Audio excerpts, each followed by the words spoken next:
Hey Yotes, it's Thursday, Tech Day on a Friday again. So I guess I'm kind of getting a little bit behind these days, but that's okay. We do things when we can. So today we are going to look at two tech tools, and I'm really excited about this first one. It's called Hypothes.is. And so what this website does is allows you to go onto any website and create an account that overlays on top of that web page to annotate. And then you can have a discussion. You can make it a live discussion with your students. So we're going to start out here on the Hypothes web page and sign up for a free account. So I'm going to do this real quick and then I'll be right back.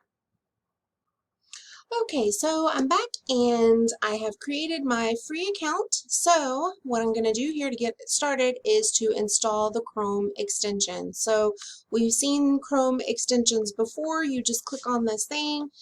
I watched this video, but it's not really, to me, it's not explanatory or well explained, and so we're going to go ahead and just do our own little video so that way we can look and see exactly what it is. So we're going to add this to Chrome. Oh, there it is. And add extension, and then remember, once you've added an extension, you can look on the little puzzle piece up here and you can see it. And then if you want to pin it up here so that you can open it quickly in real time, then you just click the little pin button. So, okay, so you have to log in up here where it said log in, and then here now I'm ready to go. So now I can highlight, and it gives me the option to annotate or highlight. So let's say I just want to highlight it.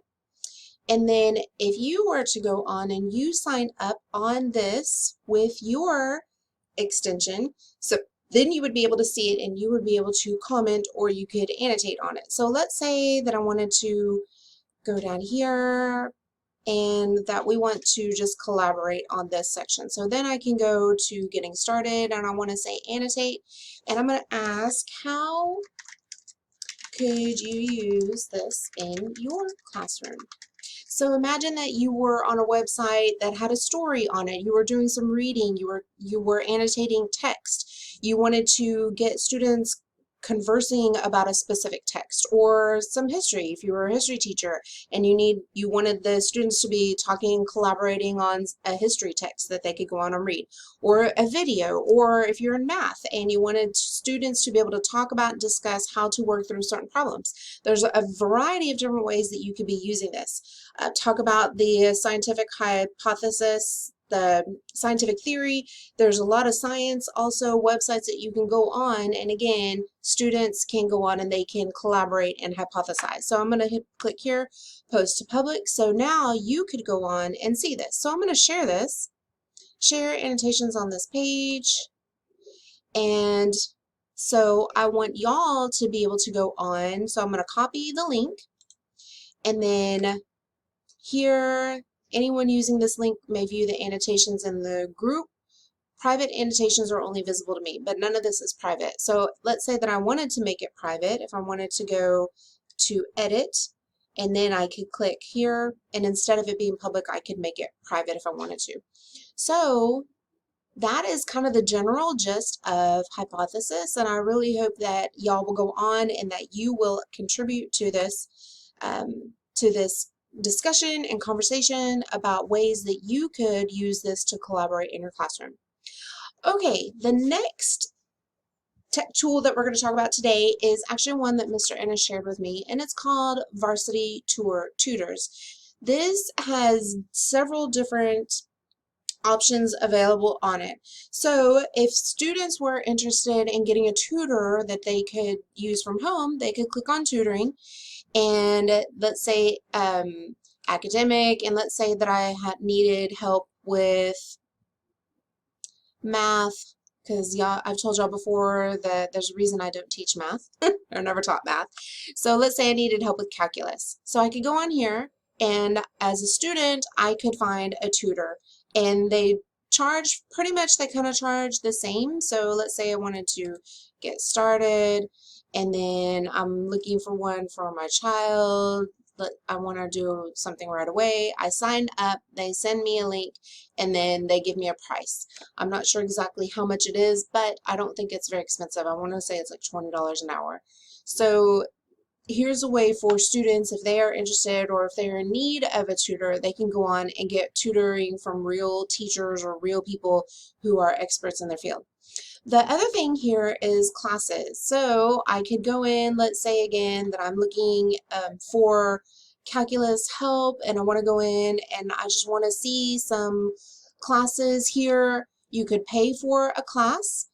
There's some that are free. So you see free study hall is designed to give students a venue to talk to an expert about the challenges they face working through the pre-cal curriculum, There's various classes at different times. So some of these are free, some of these charge.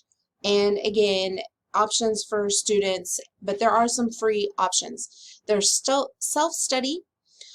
There's also the large classes. So I was looking on this earlier. Let's say that I wanted English help and specifically in writing. And then I could go to, there's large classes that I can join. And again, some of these are free, some of these are, they charge you by the class, by the hour, but a lot of times, a lot of these are actually free.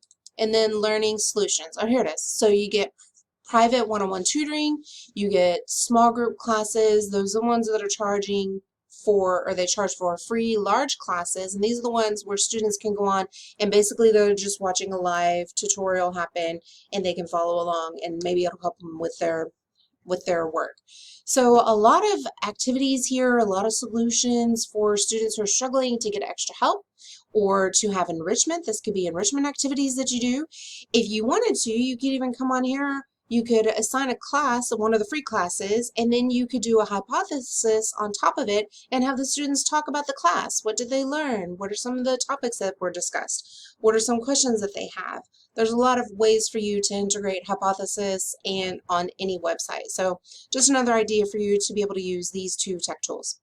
Okay, so those are the two tech tools for today. I was trying to keep it really short. So we've got Hypothesis, where you go and you can annotate on a live web page, and the annotations are live. You can share it with people so that they can go on and annotate as well, and you can make it into a collaborative conversation or discussion. This really goes along, I'm going to interject real quick, because this goes along with Silence and Swirl with the speaking, reading, writing, listening. So if you give students an opportunity to have these discussions and where you're going to go on and you're going to, let's say that they have to respond to 3 peers, or you post some questions and they have to respond to all the questions and then respond to a peer or 2. It really opens up conversation. They get the writing, they get the reading, they're speaking, hopefully talking about it as well. So there's a lot of opportunities to integrate the reading, writing, listening, speaking, the swirl activities into your curriculum and to make it easy and efficient. So a lot of ways for you to do that.